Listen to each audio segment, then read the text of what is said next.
Welcome back to the O'Galley Scenic Railway. Today we're going to do a longer video on the construction of our passenger cars. Back in the late fall of 2022, we started building the first of our two cars. And today we're going to take you through that process, show you the footage that we have, a lot of the stills that we took, and our welder, Todd, is going to kind of take over and explain most of the process of how this was done.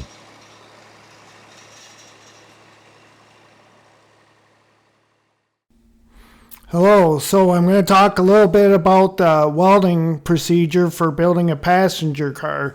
So here's the center support beam, which is everything is basically branches off of that. So we had to fabricate that and get it spaced and square and make sure it's nice and beefy, because that's going to support the car. And if you're pulling another car, it's all got to be supported by that. So there's the end beams on our frame.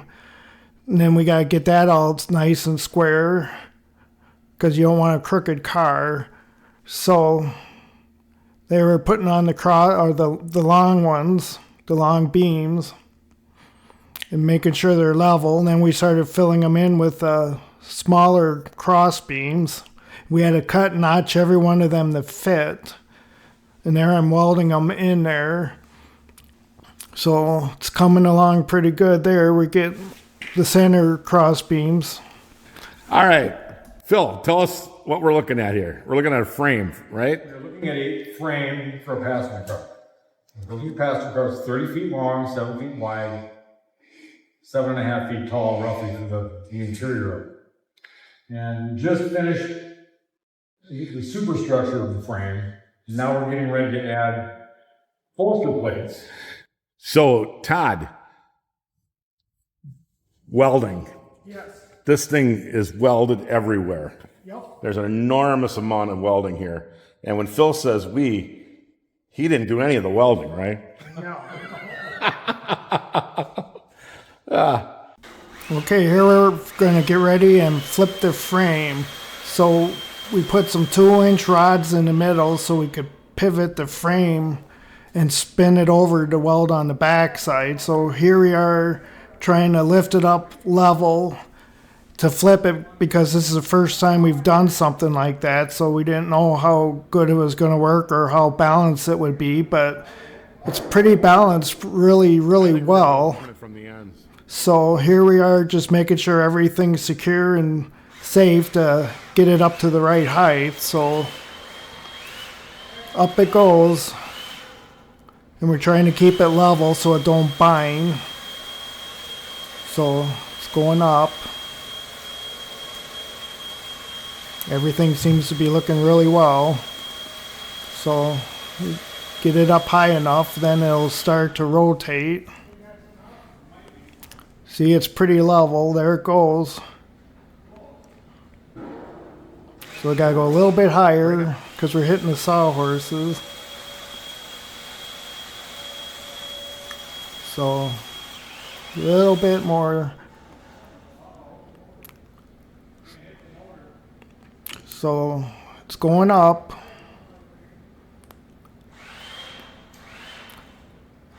So once we get it high enough and flipped it over and set it down, then we were able to put the flooring on. So here's the flooring.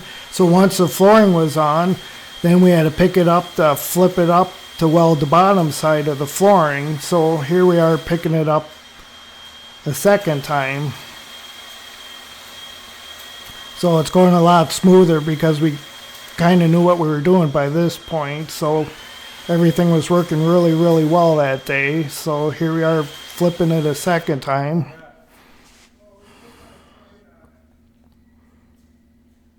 Let her go. So when we lifted it up, we put that strap on so then we could pull it over and be a safe distance, and it helped a lot because once it got up, see, it got up there and we had that strap on there. And up it went, and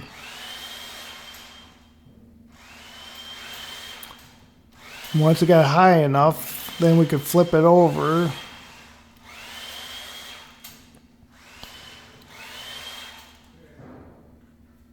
And there it goes. I can't hear it. Flipped over and it just stayed pretty level. It was very well balanced, so things must be square and even because it just stayed nice and level. So then we just put it back down on the sawhorses.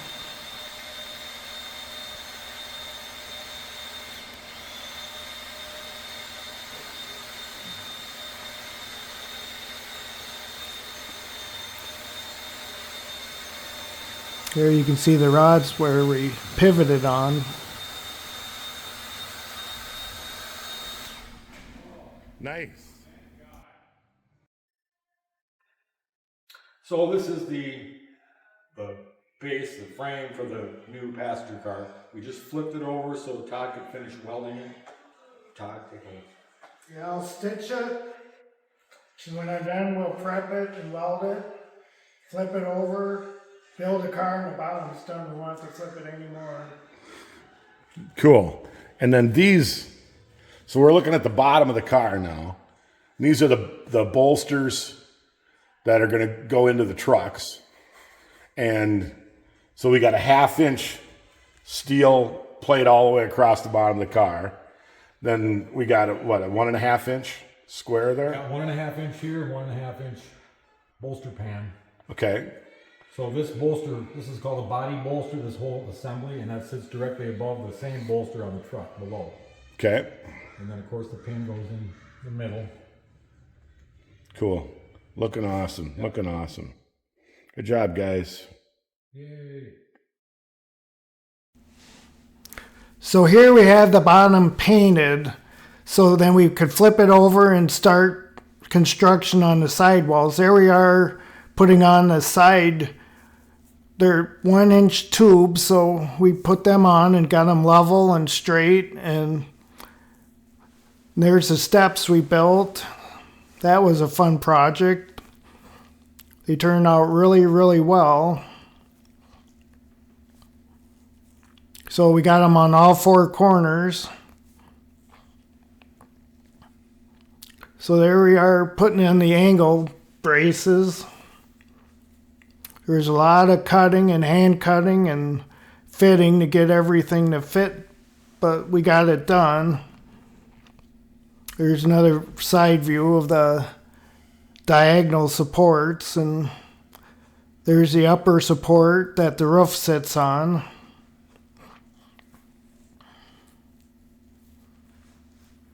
There we are making the roof braces.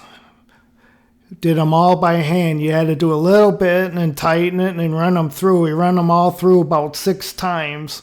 So by the end of the day, my arms were getting tired because we did like 26 of them. So we do one and then you'd have to adjust it down a little bit and then run it through again. So yeah, I got a very good workout that day. But it worked really well.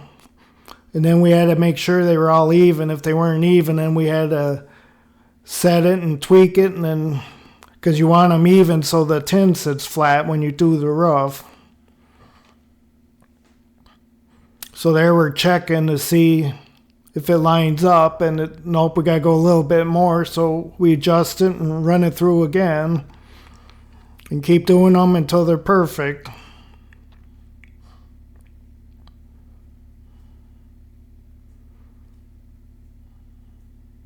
Yeah, I'm glad it wasn't hot out that day because I would have been sweating my you-know-what off.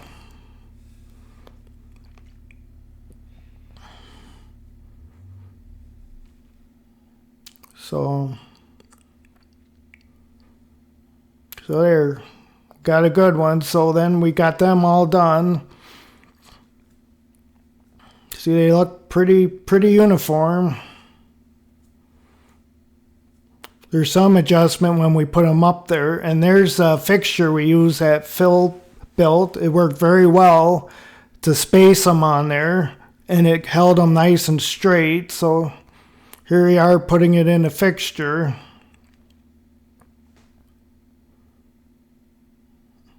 You can see that holds it up nice and straight, and then you just measure side by side so it's even, and it worked very well.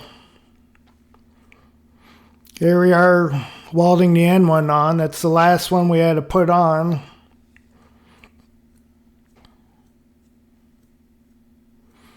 So you can see all the roof supports, how nice and straight and even they are. Looks very nice. Turned out very well. Okay. Today I just want to kind of go around the passenger car a little bit and give you kind of an update here. The guys right now got everything ready for the sheeting. So there's going to be steel up on the roof there over those arches. And there's going to be steel down along the side, just up to here. I think you can see. So the bottom part will have the steel on it, and the steel will be on the inside, so you can see the ribs. The strength and the design of the steel on the sides. All the steps are done. They look really cool. I remember when I first saw the design that Phil came up with, the kind of the arch there. I thought it was a kind of little, I don't know, a little fancy or something. But I think they really look cool. And there's also the doors here in the back, in the front, and then right here. There's going to be a railing in the back, so when you walk up, you'll be able to have use of that railing. And then we also here have a wheelchair ramp. So once this is all painted and all the rest of the steel is on the inside of those ribs, that's going to barely be noticeable other than the change in the design on the outside. So anyway, this is coming along really nice. We're really happy with it. We already got it on the trucks. As you can see down here below. And then once we get it all ready to go, then we'll paint it in here, I think. And then we've got to extend the track out the door. Right now we're using steel, 1/8-inch steel. Where we're welding the rail onto the steel ties, and then we're going to extend the track right out the door, and outside we'll have a switch that will splice into the other track and connect it with our main track. And then we'll be trying to figure out what kind of furniture we want to put on the inside of it. Anyway, that's the update on the passenger car. Yeah, so here we are putting on the roofing tin, and you start at one end and go to the other, and I mean, we had a good crew that day and it went really well. And you can see there we got it all on except the end one, which we're doing right there. So it took us most of the day, but when it got done it looked very nice, and then we started putting on the side tin, and you can see there we got the side panels on. So that was easy part because you didn't have to lift them up over your head, but it turned out very nice. And there we are forging railings. So I made a little fixture on the table to bend the radius. That's what that round thing is. So we're building the rails, so we had to heat them up and bend them by hand, but they turned out really good. So there we are seeing how straight they are, and then we had to forge the handles the same way, and so then we got them all welded on. So there's the handles and the railings, and they turned out very well.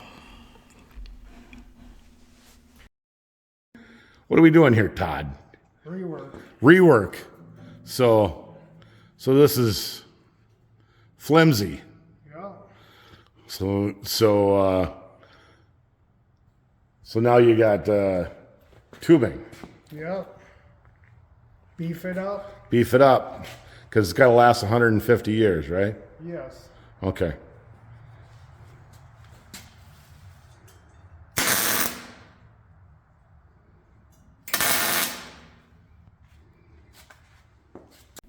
So there's a quick shot of the coupler at both sides. They're welded and bolted. They were 1-inch thick steel, so nice and beefy. Then we started priming. So here you can see we primed and started putting on the top coat. And then when it got done, it was just beautiful. And there's the black we put on. So what that is the same stuff that pickups have in the back of the pickup boxes, because it's got a texture so you don't slip, and it's heavy duty. And then here we putting in the benches, we decided to put a little rubber pad underneath to kind of make them more comfortable and have the right angle to sit on them. So with that, and the addition of lettering and numbering, our passenger cars entered service 1 year apart. The next project for these cars is finding new trucks with spring suspensions to replace the springless industrial trucks we're temporarily using. They'll need to include an air brake system connected to the air supply on our locomotives. If anyone watching has a reliable source for that, please let us know in the comments.